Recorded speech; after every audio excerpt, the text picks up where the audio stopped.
사랑은 타인을 향한 감정이 아니라 나 자신을 비추는 거울인지도 모릅니다.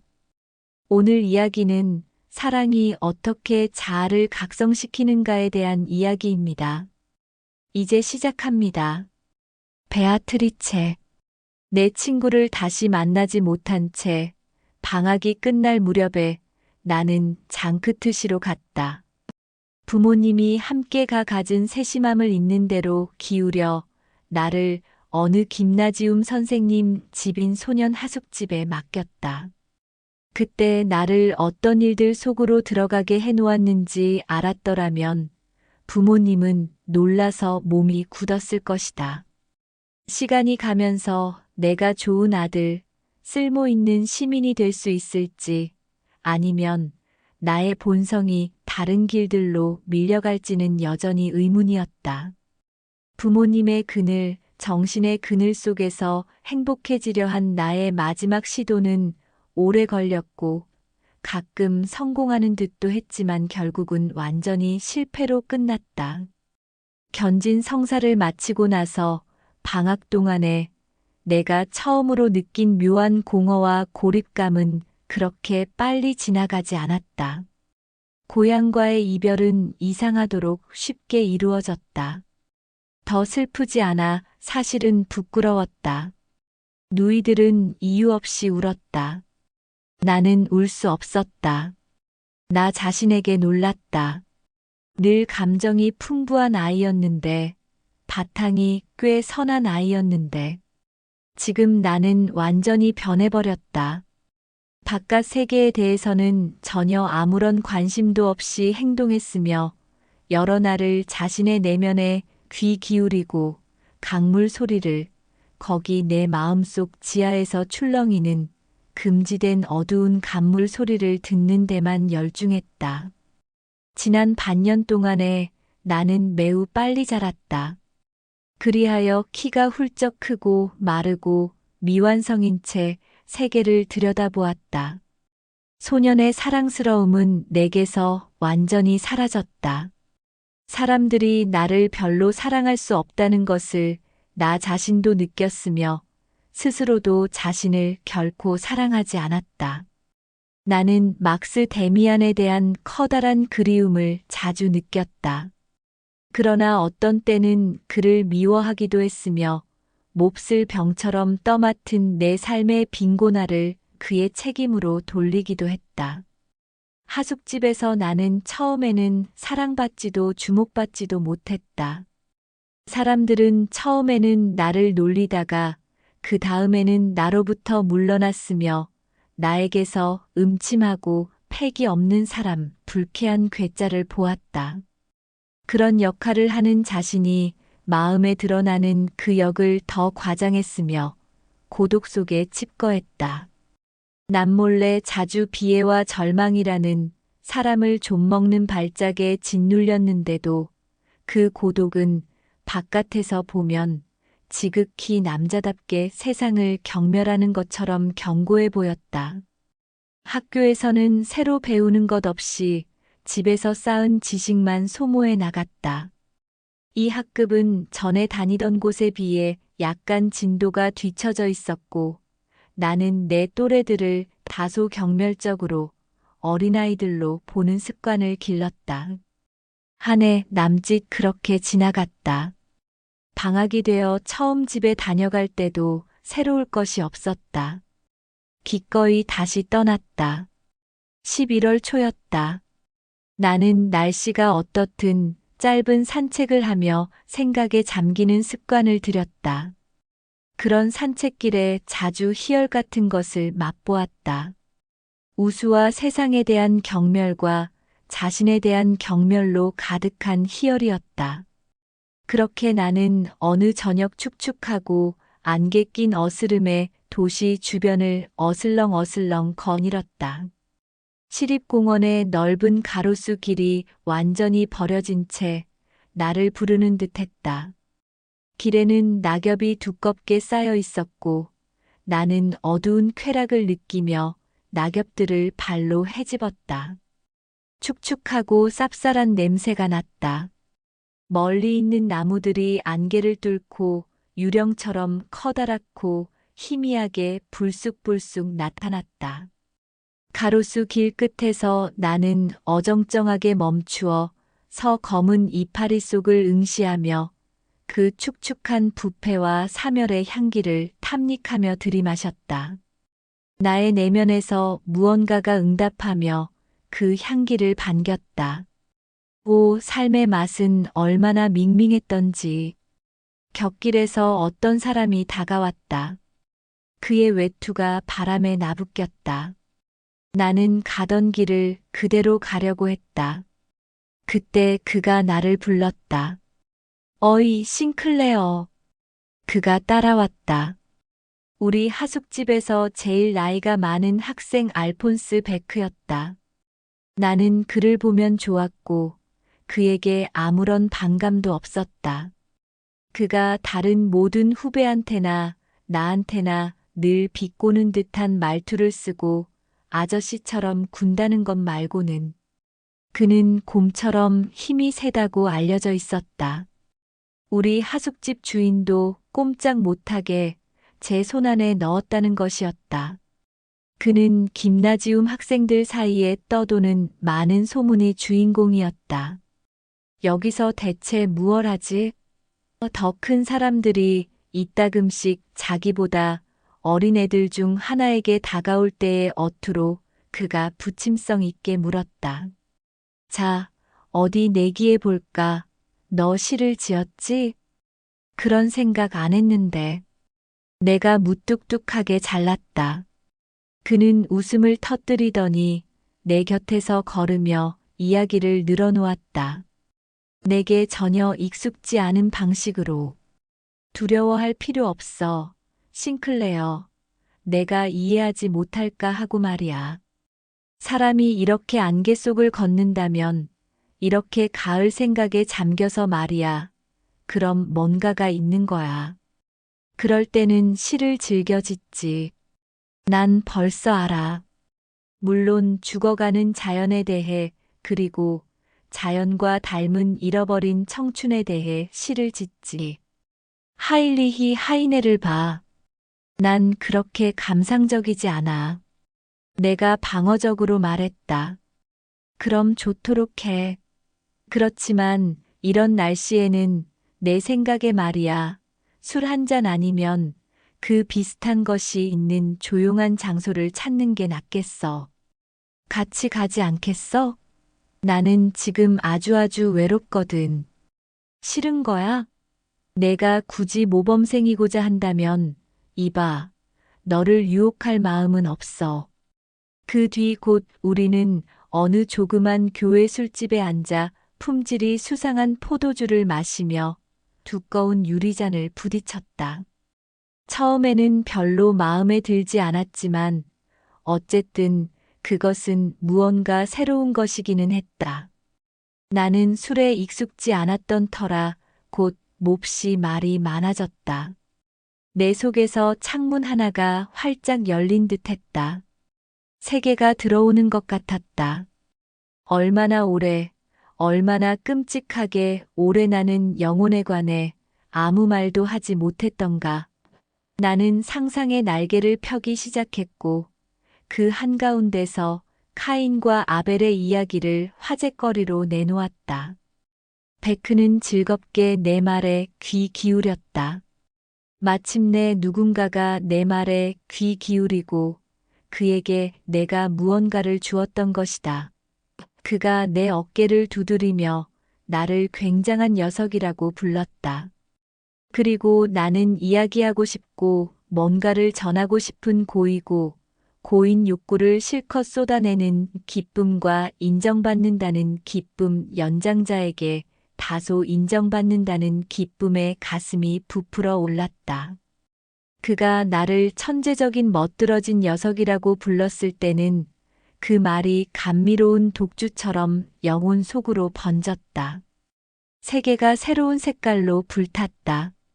생각들이 수백 개의 철철 솟는 샘에서 나와 흘러갔다. 속에서 정기와 주정의 뜨거움이 활활 타올랐다. 우리는 선생님들과 친구들에 대해 이야기했는데 서로 근사하게 통하는 것 같았다. 우리는 그리스와 이교에 대해 이야기했고, 베크는 나더러 사랑의 모험에 대해 무조건 털어놓으라고 했다. 그런데 그 점에서는 내가 함께 이야기할 것이 없었다. 경험한 것이 전혀 없었다. 이야기를 들려줄 경험이 아무것도 없었다. 그리고 내가 마음속에서 느끼고 구성하고 상상의 날개를 편 것, 그것은 불타듯 내 속에 들어앉아 있었다.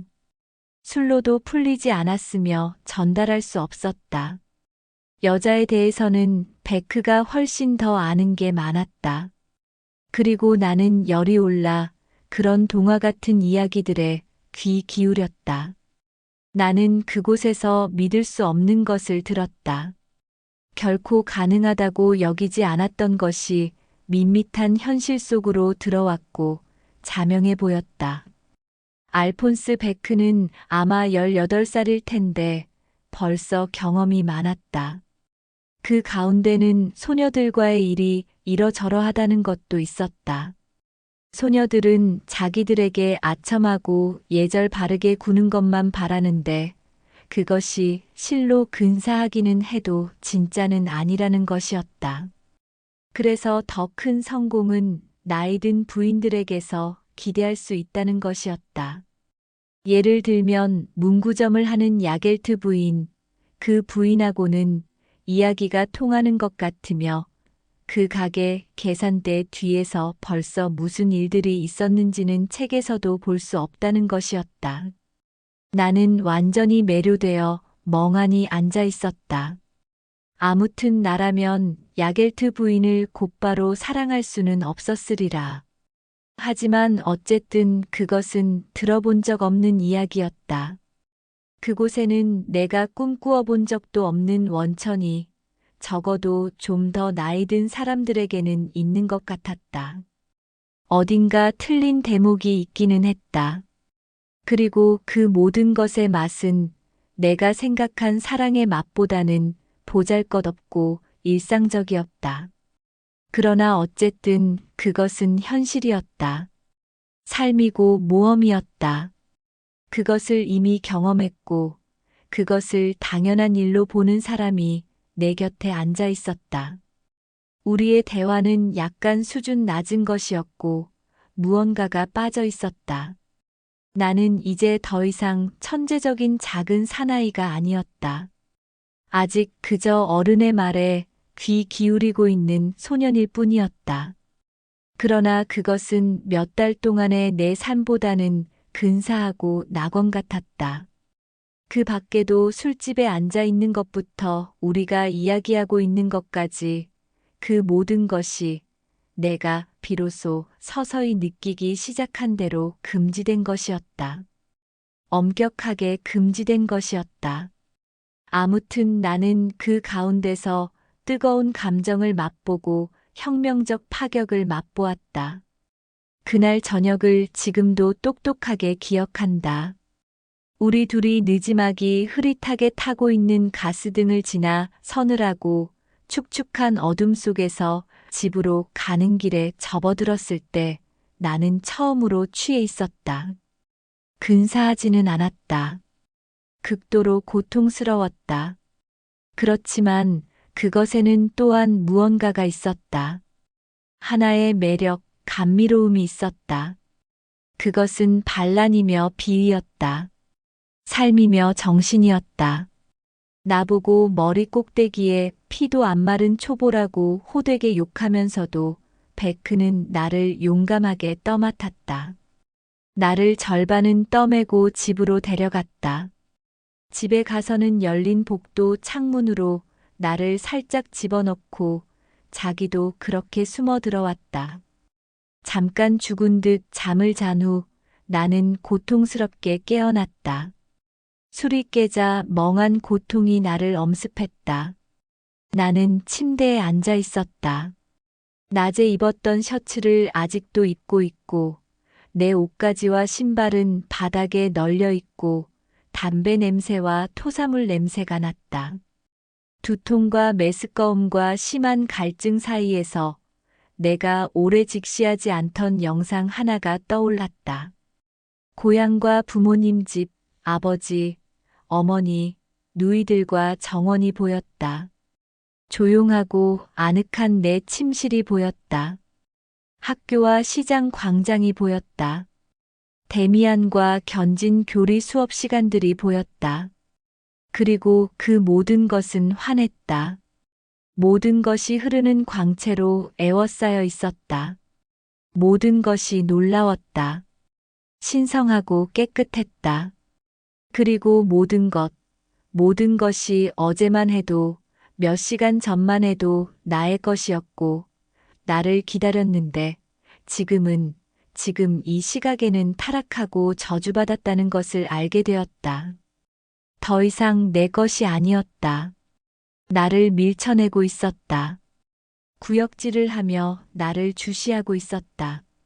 가장 먼 유년의 황금빛 정원들까지 되돌아가 부모님 품에서 경험한 모든 사랑스럽고 친근한 것, 어머니의 입맞춤 하나하나, 성탄절 하나하나, 집에서의 경건하고 환한 일요일 아침 하나하나, 정원의 꽃 하나하나, 이 모든 것이 황폐화되었다. 모든 것을 나 자신의 두 발로 짓밟아 버렸던 것이다. 그때 추적자가 와서 나를 묻고는 인간 폐물이며 신전 모독자라고 교수대로 데려갔다면 나는 동의하고 기꺼이 따라갔으리라. 그렇게 하는 것이 바르고 합당한 처사라고 느꼈을 것이다. 그러니까 내 내면의 모습이 그랬던 것이다. 빙빙 돌며 세상을 경멸하던 나. 정신에 있어서 자부심이 충만하고 데미안과 생각을 공유했던 나. 나의 모습이 그랬다. 취하고 더러워지고 구역질나고 비열한 인간 폐물이자 잡놈, 야비한 충동의 기습을 받은 살벌한 야수였다. 모든 것이 정결함, 광채 그리고 우아한 사랑스러움인 저 정원에서 온 내가, 바흐의 음악과 아름다운 시를 사랑하던 내가, 아직도 속이 메스껍고 격분한 내 귀에 자제력 없이 멍청하게 헉헉 터뜨려 대는 취한 웃음소리가 들렸다. 그것은 나였다. 그러나 그 모든 것에도 불구하고 이 고통들을 겪으며 상당한 쾌감을 느꼈다. 그토록 오래 내가 맹목적이고 둔감하게 웅크리고 있었기에, 그토록 오래 내 마음은 침묵하고 가난해져 구석에 앉아 있었기에 이러한 자기 고발, 이 전율, 이 모든 영혼의 불쾌한 감정도 환영받았다. 감정이 있었다. 불꽃이 솟았다. 그 속에서 심장이 경련했다. 나는 비참의 한가운데서 해방이자 봄 같은 무엇을 혼란스럽게 느꼈다. 밖에서 보면 그동안 나는 착실히 내리막길을 걷고 있었다. 처음으로 취한 것이 곧 처음으로 끝나지 않았다.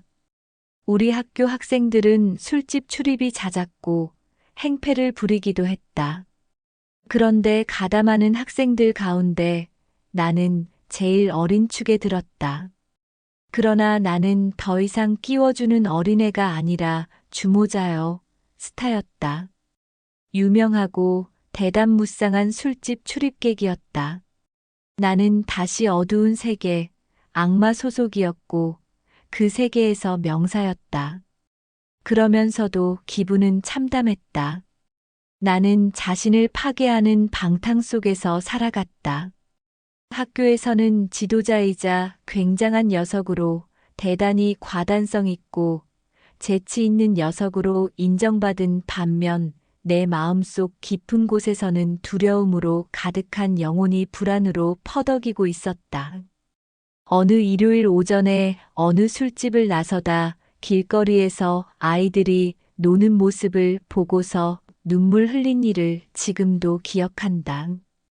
환하고 즐겁게 갓 빗질한 머리에 일요일 정장을 차려입고 그리고 보잘것없는 술집의 더러운 테이블 맥주가 쏟아져 고인 곳에서 내가 전대미문이 냉소주의로 내 친구들을 놀리고 놀라게 하는 동안에도 실제로 나는 내가 냉소하는 모든 것에 경외심을 가지고 있었으며 마음속으로 울며 내 영혼 앞에서 내 과거 앞에서 어머니 앞에서 신 앞에서 무릎을 꿇은 채 엎드려 있었던 것이다. 내가 한 번도 내 동행자들과 하나가 되지 않았던 데에는 그들 가운데서 늘 외로웠고 그래서 그렇게까지 괴로웠던 데에는 그럴 만한 이유가 있었다. 나는 술집의 영웅이었지만 아주 거친 것은 심정적으로 경멸했다. 나는 총기가 있었고 선생님들, 학교, 부모, 교회에 대한 생각을 이야기할 때는 패기를 과시했다. 직접 하지는 못했지만 음담패설도 태연히 들었다. 그러나 내 패거리가 여자들한테 갈 때 함께 간 적은 없었다. 나는 혼자였고 사랑에 대한 타는 그리움으로 절망적 그리움으로 가득 차 있었다. 내가 하는 말을 누가 들으면 나를 분명 후안무치한 향락자로 여겼을 텐데 누구도 나만큼 쉽게 상처받지 않았고 누구도 나만큼 부끄러워하지 않았다. 이런저런 때 양가의 소녀들이 귀엽고 깨끗하게 환하고 우아하게 내 앞에서 걸어가는 것을 보아도 그들은 나에게 놀랍고 깨끗한 꿈이었다. 나보다 1000배는 더 선하고 너무 깨끗했다. 한동안 나는 야겔트 부인의 문구점에도 갈 수 없었다. 그 여자를 보고 알폰스 베크가 그 여자에 대해 들려준 이야기를 생각하면 얼굴이 빨개졌기 때문이다. 이제 새로운 친구들 가운데서도 끊임없이 외롭고 남과 다르다는 것을 알면 알수록 나는 더욱 그들에게서 벗어나지 못했다. 술 퍼마시고 허풍치는 것이 그때 나에게 즐거운 일이기나 했는지 그것도 이제는 정말 모르겠다. 마시는 일에도 결코 번번이 고통스러운 결과를 느끼지 않을 정도로는 익숙해지지 않았다. 모든 것이 일종의 강압 같았다. 나는 내가 해야만 하는 것을 했다. 달리 나 자신을 어떻게 해야 할지 전혀 몰랐기 때문이다. 오래 혼자 있기가 두려웠다. 늘 내 마음이 기울었다고 느끼는 그 많은 부드럽고 부끄럽고 은밀한 감정의 내습이 두려웠다. 그토록 자주 엄습하는 부드러운 사랑에 대한 생각이 두려웠다. 내게 가장 결핍된 한 가지, 그것은 친구였다. 내가 바라보기를 아주 좋아하는 두셋의 친구가 있기는 했다. 그러나 그들은 착한 사람들에 속했고, 나의 악덕은 오래전부터 이미 누구에게도 비밀이 아니었다. 그들은 나를 피했다. 모든 학우들에게 나는 두 발 밑에 땅이 흔들리는 희망 없이 노는 학생으로 간주되었다. 선생님들은 나에 대해 잘 알았다. 나는 몇 차례 엄하게 벌을 받았고 최종적으로 학교에서 쫓겨나는 일만 남았는데 내 쪽에서도 그 일을 기다렸다. 나 자신도 알았다. 나는 벌써 오래전부터 더 이상 좋은 학생이 아니었다. 퇴학당하기까지 그리 오래 걸리지 않으리라는 느낌으로 근근히 건들건들 헤쳐가고 있었다. 신이 우리를 외롭게 만들어 우리 자신에게로 인도할 수 있는 길은 많다. 그런 길을 그때 신이 나와 함께 갔던 것이다. 악몽과도 같았다. 더러움과 끈적거림 너머로 깨진 맥주잔과 독설로 지새운 밤 너머로 내 모습이 보였다. 내가 주문에 걸린 몽상가가 추하고 더러운 길을 쉬지 않고 고통당하며 기어가는 모습이 공주님을 찾아가는 길인데 오물 웅덩이에 악취와 쓰레기 가득한 뒷골목에 박혀있는 꿈들이었다. 내 형편이 그랬다. 이렇게 그다지 세련되지 못한 방식으로 나는 외로워지도록 무정하게 환히 웃는 문지기들이 지키고 있는 잠긴 낙원의 문 하나를 나와 윤현 사이에 세우도록 정해져 있었다. 그것은 시작이고 나 자신에 대한 향수의 눈뜸이었다. 아버지가 하숙집 주인의 편지로 경고를 받아 장크트시에 처음 나타나 느닷없이 나를 마주했을 때만 해도 나는 놀라고 움찔했다. 그 겨울 끝 무렵 아버지가 두 번째로 왔을 때 나는 벌써 냉혹하고 무관심했다. 아버지가 욕을 하다가 애원을 하다가 어머니를 상기시켰을 때도 모르는 척했다. 아버지는 마지막에는 몹시 격분하여 내가 달리 안 된다면 수모와 창피를 무릅쓰고 학교에서 나를 끌고 나와 감화원에 쳐넣겠다고 했다. 그러시라지. 그때 아버지가 떠나자 마음이 좋지 않았다. 아버지는 아무것도 이루지 못했다. 나에게로 오는 어떤 길도 찾아내지 못했다. 그리고 어떤 때 나는 일이 그렇게 된 것이 당연하다고 느끼기도 했다. 내가 무엇이 되건 나로서는 아무래도 좋았다. 특별하고 별로 곱지 못한 방식으로 술집에 앉아 의기양양하게 굴면서 나는 세상과 싸움을 벌이고 있었다. 그것은 나 나름의 저항의 방식이었다. 그러면서 나 자신을 망가뜨렸고 이따금씩은 내 일을 대략 이렇게 보았다. 세상이 나 같은 사람을 필요로 하지 않는다면 나 같은 사람들에게 줄 좀 더 나은 자리, 좀 더 높은 과제를 갖고 있지 않다면 이제 나 같은 사람들은 이렇게 망가지는 것이라고. 그래 봐야 세상 손해지 뭐. 그의 성탄절 휴가는 즐겁지 않았다. 나를 다시 보았을 때 어머니는 놀랐다. 더 키가 컸고 살은 늘어지고 눈 가장자리에 염증이 난 내 마른 얼굴은 잿빛에 황폐해 보였다. 막 돋기 시작한 콧수염과 얼마 전부터 쓴 안경이 나를 그들에게 더욱 낯설어 보이게 만들었다. 누이들은 뒤로 물러나 킬킬거렸다. 모든 것이 유쾌하지 않았다. 서재에서 나눈 아버지와의 대화가 씁쓸했으며 유쾌하지 않았다. 몇몇 친척들의 반가워하는 인사도 유쾌하지 않았다. 무엇보다 성탄절 저녁이 유쾌하지 않았다.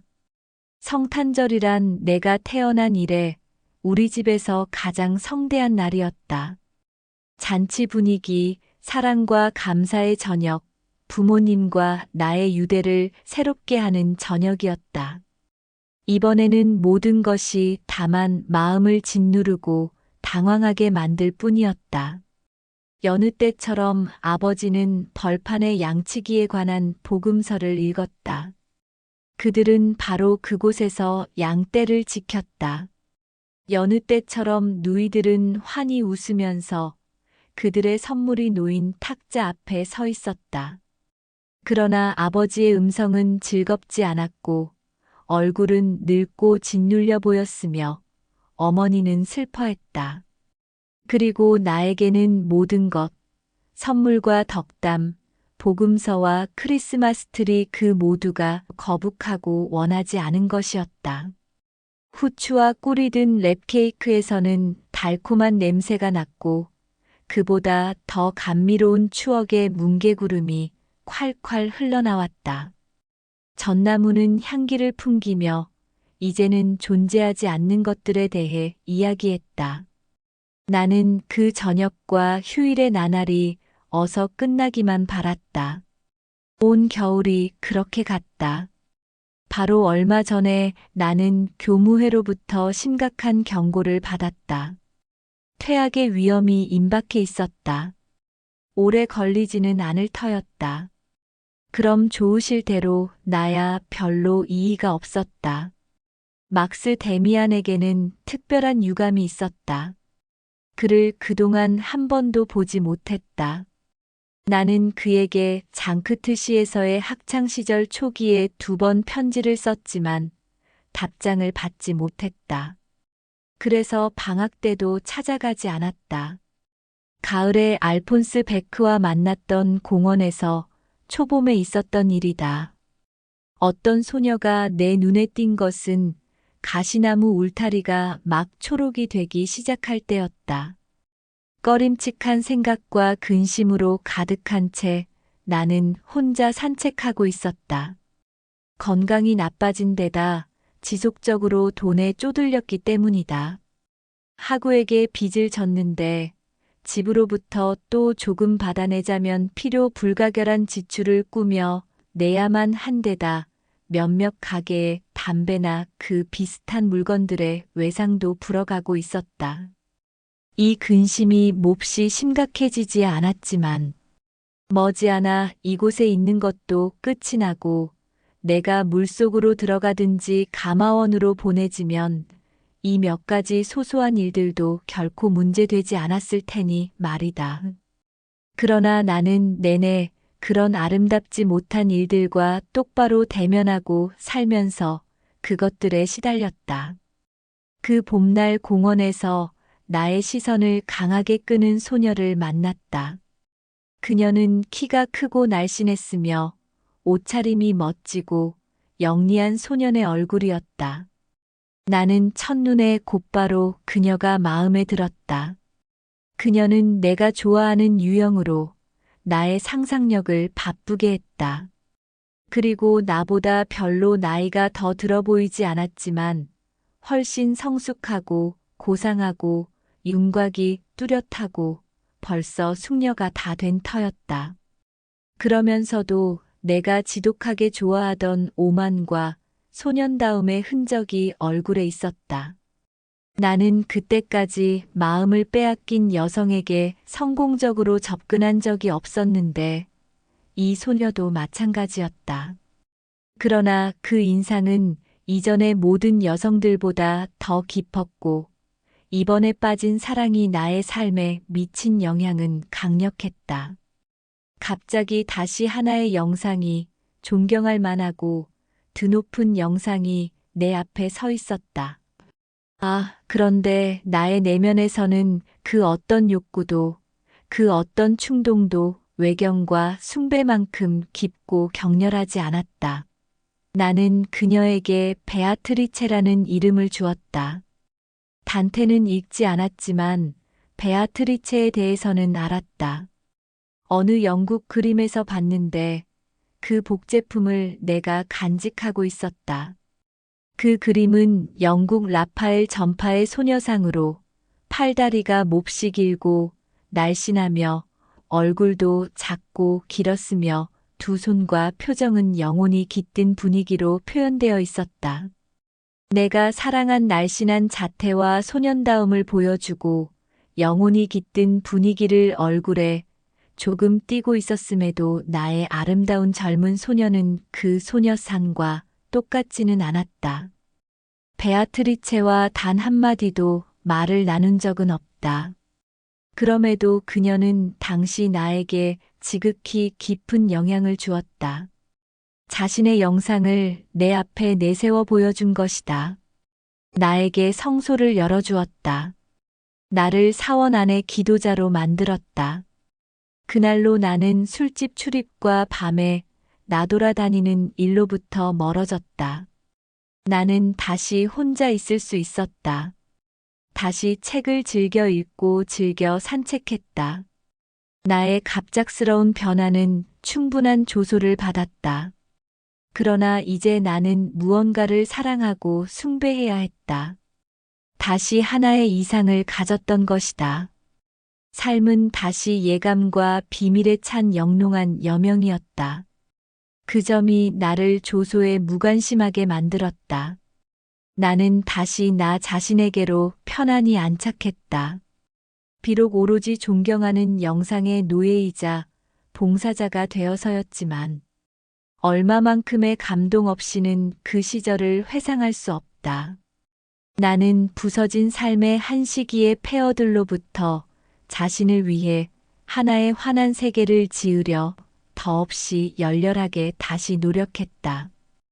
다시 나는 내 속의 어둠과 악을 떨치고 완전히 빛 속에 신들 앞에 무릎 꿇고 그대로 머물려는 단 하나의 욕구 속에서 살았다.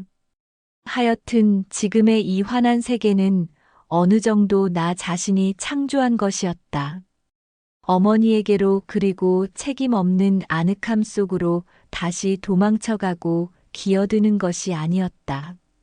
나 자신이 창안하고 요구한 새로운 예배, 책임과 자기 기울이 있는 예배였다. 내가 시달렸으며 자꾸만 도피했던 성 문제는 이제 이 성스러운 불 속에서 정신과 기도로 승화되었다. 캄캄한 것은 아무것도 있어서는 안 되었다. 어떤 추한 것도 있어서는 안 되었다. 신음하며 지새운 밤들도 방종한 영상들 앞에서 뛰던 심장의 고동도 금지된 문 앞에서의 도취도 유격도 나는 그 모든 것 대신 베아트리체의 영상으로 나의 제단을 세웠다. 그리고 나 자신을 그녀에게 바침으로써 나 자신을 정신과 신들에게 봉헌했다. 내가 어두운 힘들에게서 뺏어낸 삶의 몫을 나는 환한 힘들에게 제물로 바쳤다. 나의 목표는 쾌락이 아니라 정결함이었다. 행복이 아니라 아름다움과 정신성이었다. 이 베아트리체 예배가 나의 삶을 송두리째 바꾸어 놓았다. 어제만 해도 조숙한 냉소주의자였던 내가 지금은 성인이 되겠다는 목표를 지닌 사원의 하인이었다. 나는 익숙했던 평범한 삶을 떨쳤을 뿐만 아니라 모든 것을 바꾸려고 했다. 모든 것에 정결함, 고귀함, 품위를 부여하려 했다. 먹고 마시면서도 말을 하고 옷을 차려입으면서도 나는 그 생각을 했다. 냉수욕으로 아침을 시작했다. 처음에는 심하게 자신을 다스려야 했다. 진지하고 품위 있게 처신했으며 몸을 꼿꼿이 했고 걸음걸이를 좀 더 느리고 품위 있게 했다. 구경꾼에게는 우스꽝스럽게 보였을지도 모른다. 나의 내면에서 그것은 모두 예배였다. 이 모든 새로운 연습들 중 하나가 내게 중요해졌다. 그것에서 나의 새로운 신념을 위한 표현을 찾아냈다. 나는 그림을 그리기 시작했다. 내가 가지고 있던 영국 베아트리체 쌍이 그 소녀와 충분히 닮지 않았다는 데서 시작된 일이었다. 나는 나 자신을 위해 그녀를 그리고 싶었다. 아주 새로운 기쁨과 희망을 가지고 나는 얼마 전부터 갖게 된 내 방의 아름다운 종이 물감과 붓을 모아들였고 팔레트, 유리잔, 도자기 접시, 연필을 가지런히 놓았다. 그 중에는 사나크로뮴 그린이 있었다. 그 불타는 초록 물감이 하얀 작은 접시에서 처음으로 빛을 발하던 모습이 아직도 눈에 선하다.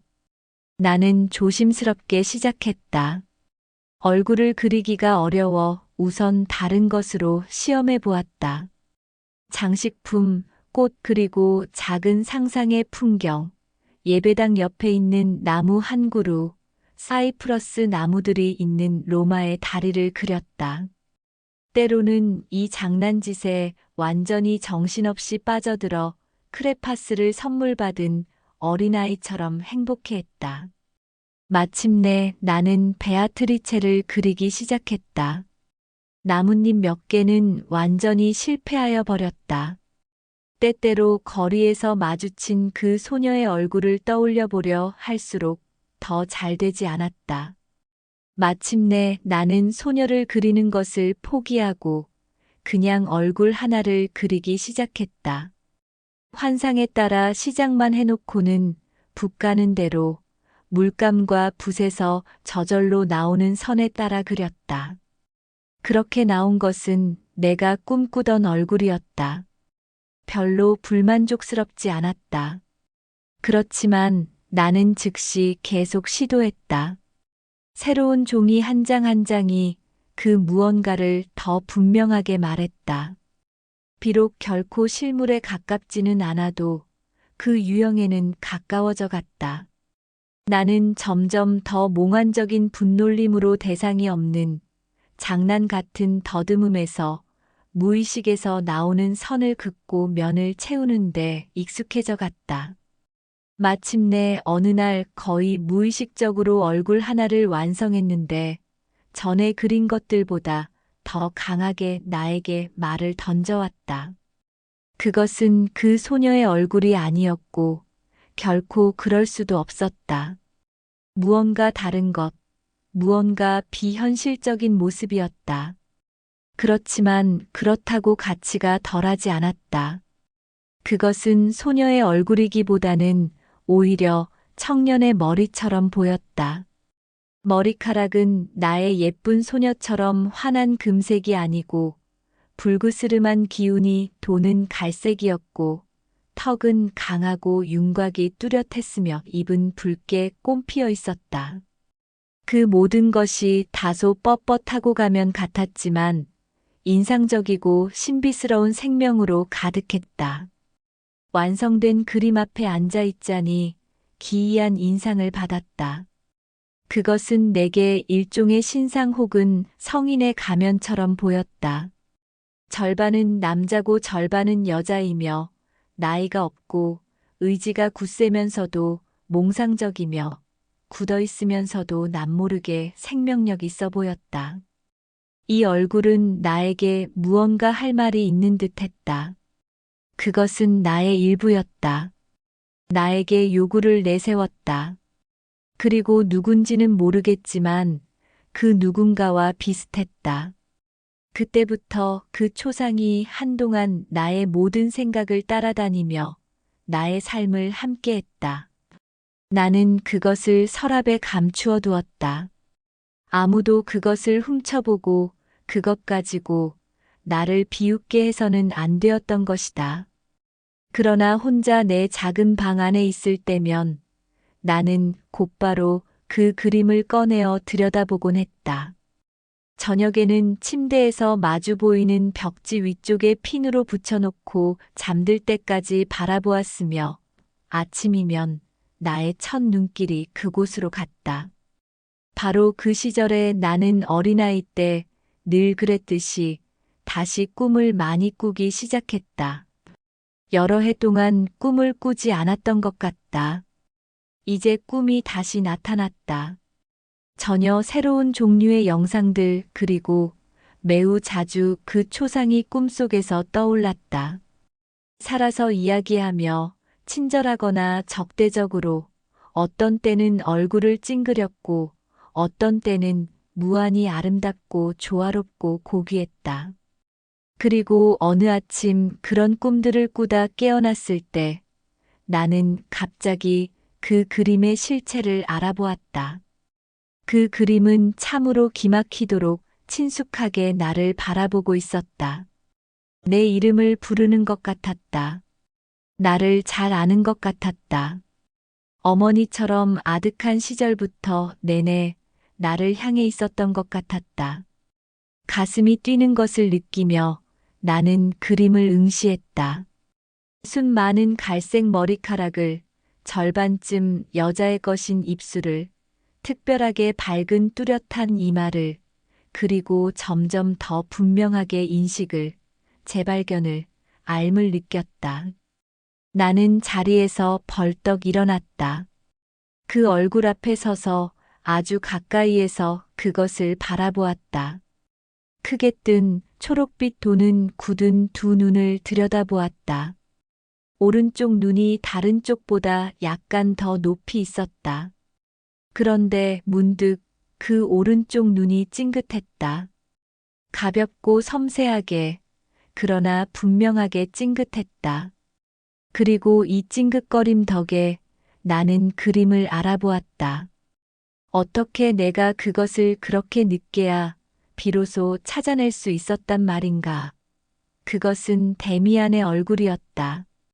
후에 나는 이 그림을 내 기억 속에서 찾아낸 데미안의 진짜 표정과 자주 비교했다. 비슷하기는 해도 전혀 똑같지는 않았다. 하지만 그래도 데미안이었다. 언젠가 초여름 저녁 햇빛이 비스듬하고 붉게 서양인 내 창으로 비쳐들었다. 방 안이 어스름해졌다.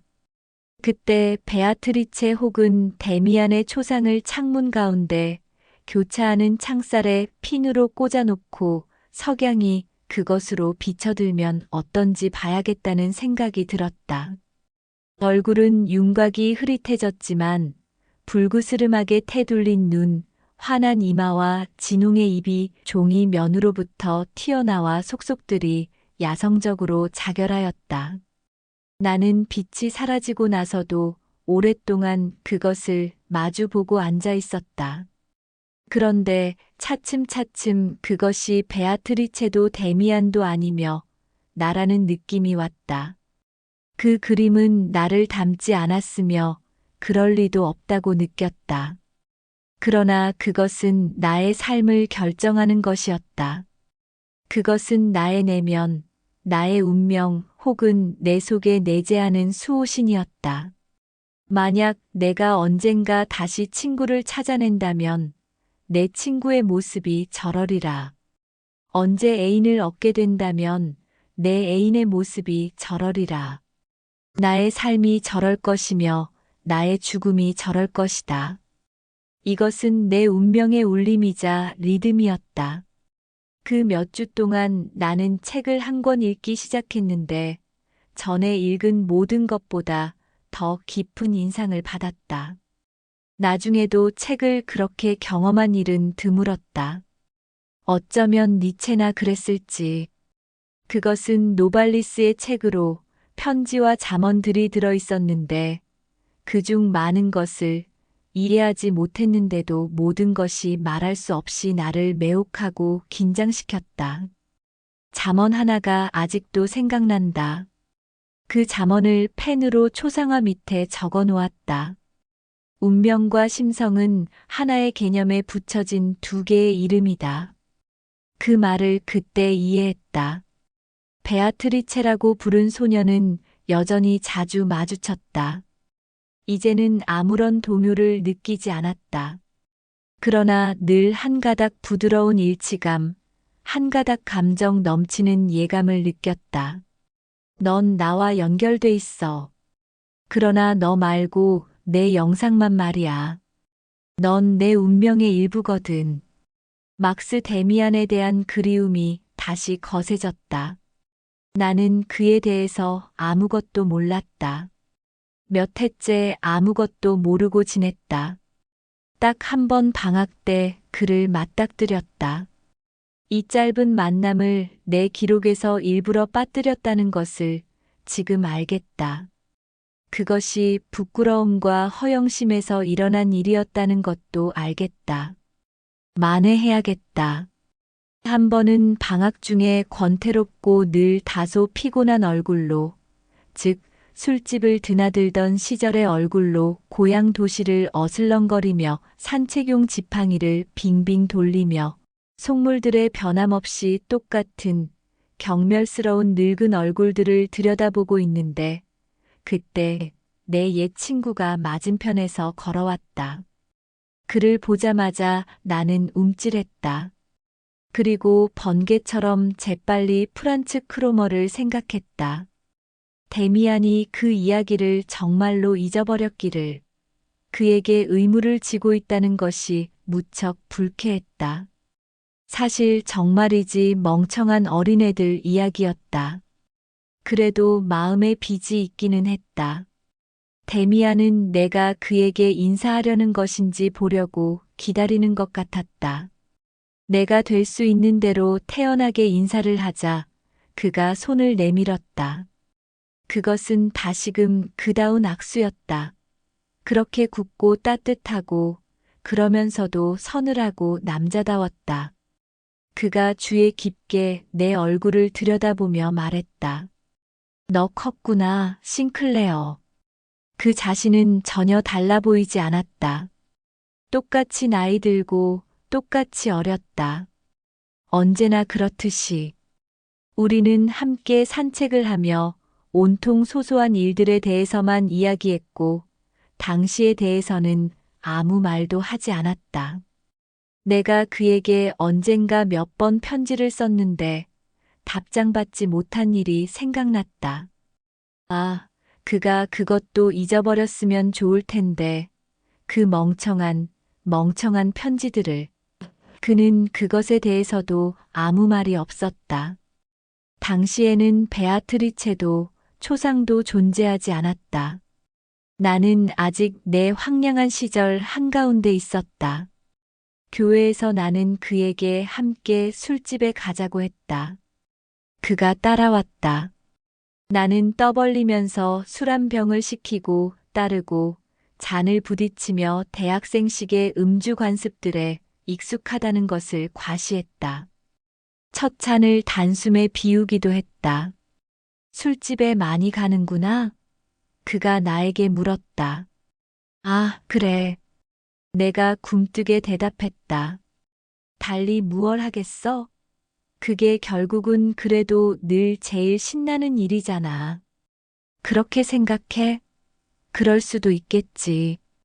그것에도 아주 멋진 면이 있긴 해.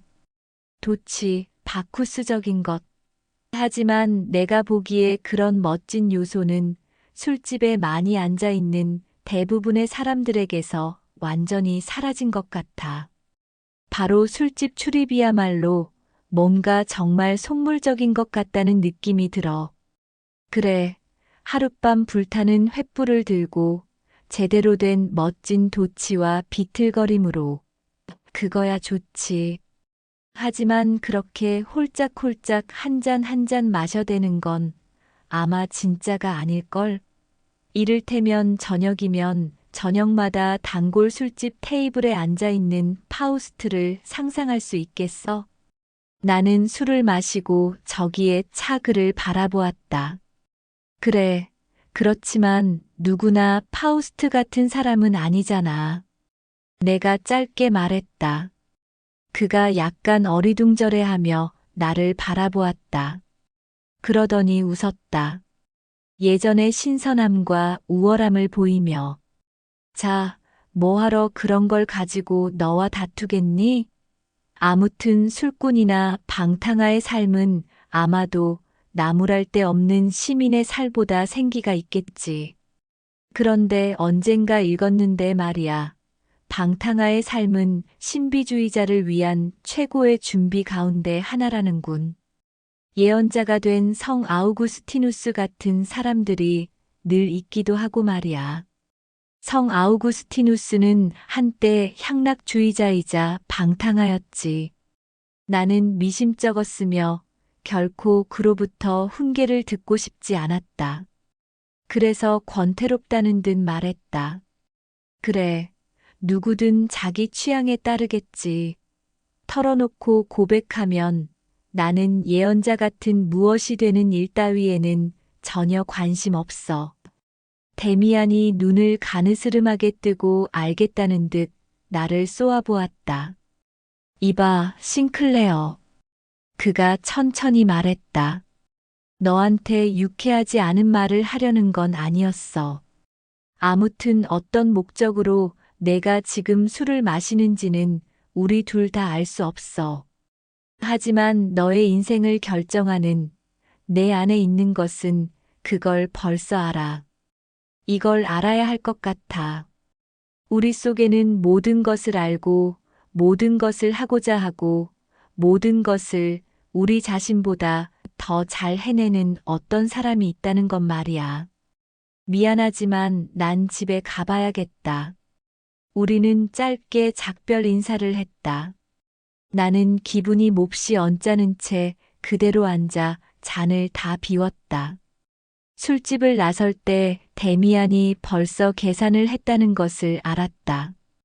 그것 때문에 더욱 화가 났다. 내 생각은 다시 이 작은 사건에 머물렀다. 내 생각은 데미안으로 가득 찼다. 그가 그 교회 술집에서 한 말들이 기이하게도 신선하게 내 기억 속에 고스란히 다시 떠올랐다.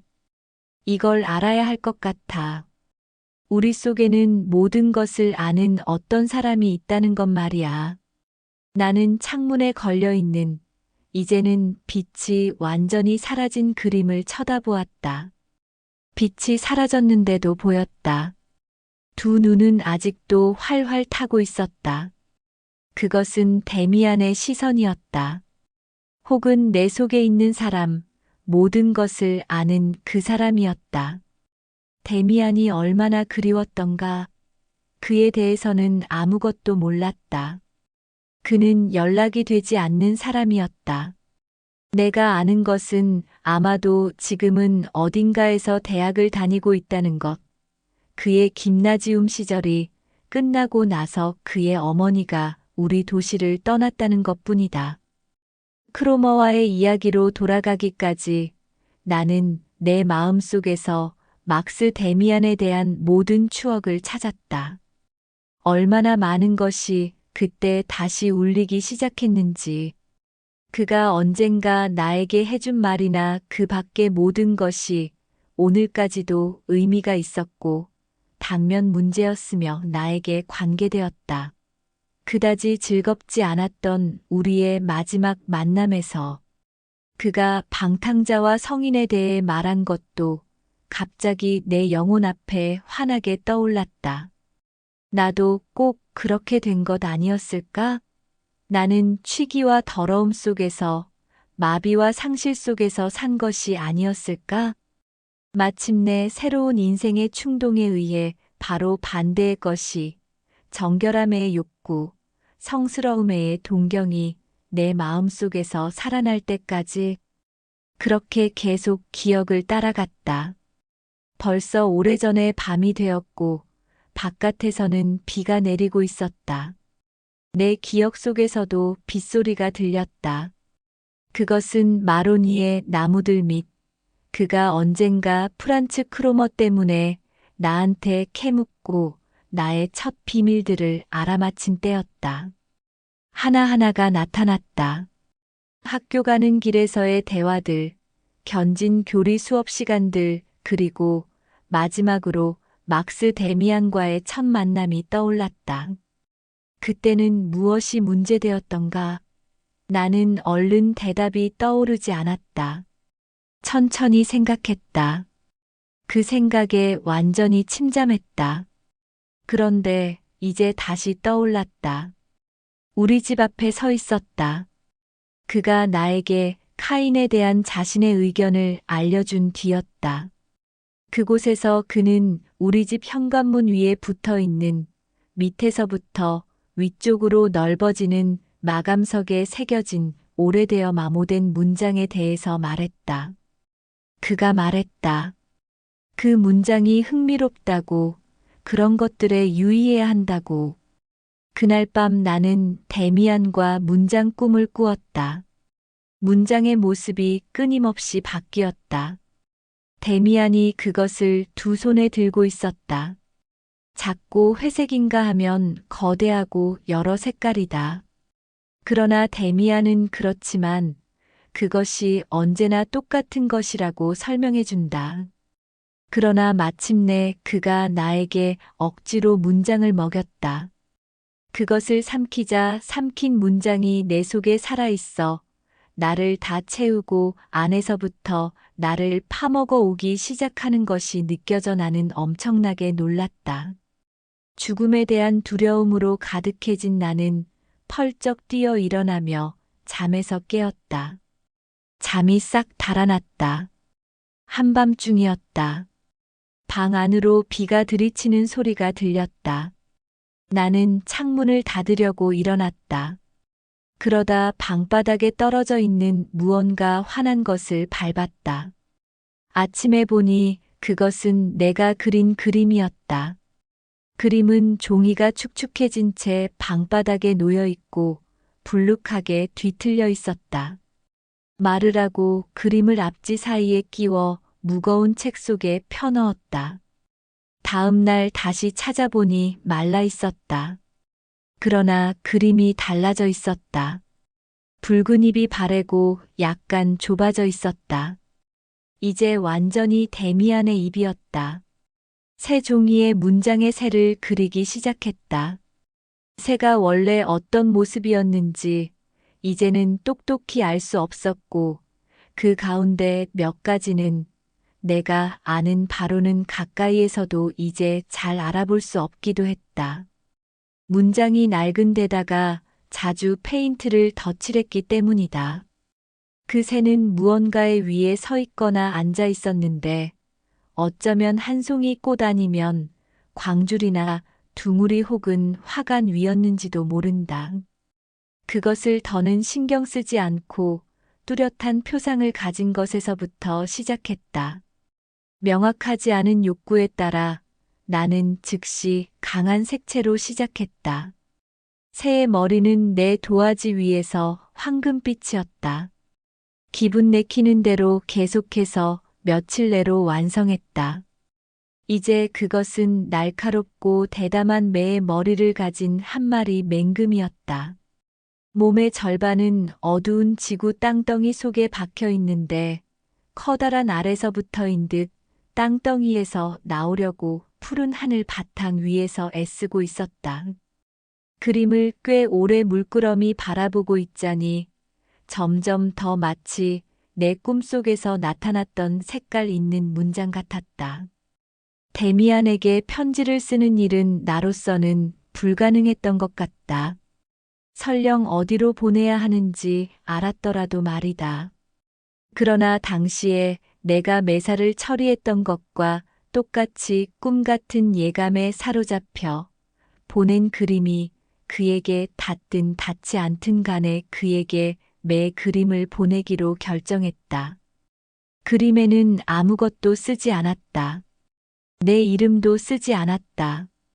가장자리들을 조심스럽게 자르고 커다란 종이봉투를 사서 그 위에 내 친구의 예전 주소를 적었다. 그러고는 보냈다.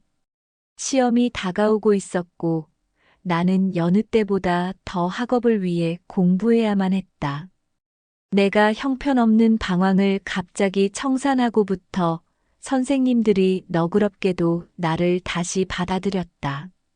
당시에도 나는 훌륭한 학생은 아니었겠지만 나도 또 다른 누구도 반년 전에 나에게 벌로 내려졌던 정학 처분이 누가 봐도 있음직한 일이었다는 생각을 하지 않게 되었다. 아버지도 이제는 비난도 위협도 없이 다시 전 같은 어조로 편지를 썼다. 그렇지만 나는 아버지나 그 누구에게 어떻게 나에게 변화가 일어났는지 설명하려는 충동을 느끼지 않았다. 이 변화가 우리 부모님과 선생님들의 소망과 일치한 것은 우연이었다. 이 변화는 나를 다른 사람들에게로 데려가지 않았다. 나를 그 누구에게도 접근시키지 않았다. 나를 더 고독하게 만들 뿐이었다. 그것은 그 어딘가를 목표로 삼고 있었다. 데미안을 먼 운명을. 나 스스로는 몰랐다. 나는 그 한가운데 있었자는가. 베아트리체로 일이 시작되었으나 얼마 전부터 나는 그림 그려진 종이들과 데미안에 대한 생각들과 더불어 살고 있었다. 얼마나 완벽하게 비현실적인 세계 속에서 살았는지 베아트리체마저 시야에서, 생각에서 까마득히 사라졌다. 내 꿈들, 내 기대들, 내 내면의 극심한 변화에 대해 나는 아무에게도 한마디도 말할 수 없었던 것 같다. 설령 그렇게 하고자 했더라도 못했을 것이다. 하지만 내가 어떻게 그러고 싶어 할 수 있었겠는가? 오늘의 이야기는 여기까지입니다. 어떠셨나요? 누군가를 사랑한다는 건 어쩌면 내 안에 무엇인가를 그 사람에게 투영하고 있다는 뜻입니다. 베아트리체는 실제 인물이지만 동시에 싱클레어가 추구하는 이상적 자아의 상징이기도 했습니다. 그녀를 통해 그는 자신을 더 깊이 바라보고 예술과 고요한 명상 속에서 성숙의 씨앗을 틔우게 되죠. 자신을 발견하는 여정은 늘 외부 대상과의 관계 속에서 시작되는지도 모릅니다. 다음 화에서는 새로운 만남이 또 다른 각성의 불씨가 되는데요. 기대해 주세요. 지금까지 고전부엉이었습니다.